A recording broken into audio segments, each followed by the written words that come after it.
검찰총장에 대한 법무부 장관의 수사 지휘권 행사는 헌정사상 3차례에 불과합니다. 이 가운데 추미애 장관이 2차례인데요.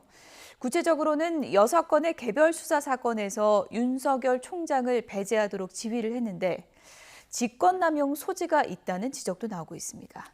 조성우 기자입니다.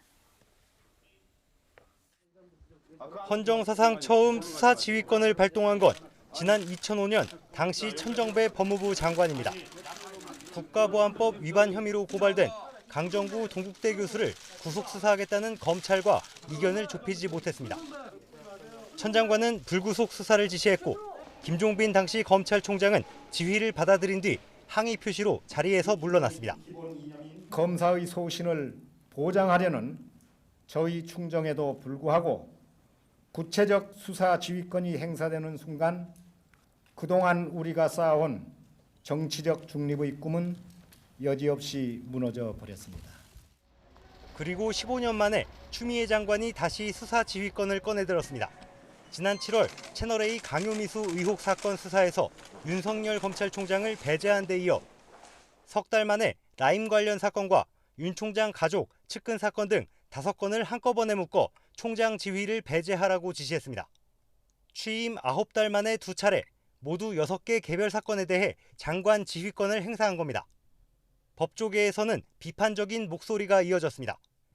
장관의 지나친 수사 개입이란 지적과 함께 검찰의 정치적 중립성 훼손을 우려하는 의견이 많았습니다. 인천지검 부천지청장을 지낸 이완규 변호사는 논란이 되는 사건마다 지휘권을 발동하면 장관이 총장 역할을 하는 것으로 보인다고 지적했습니다.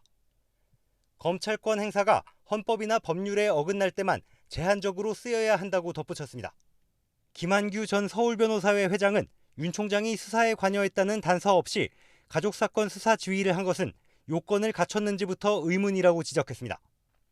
검사장 출신 한 변호사는 사건에 대한 구체적인 지시가 아니라 총장 권한 자체를 행사하지 못하게 한 것은 직권 남용에 해당할 수 있다고도 말했습니다.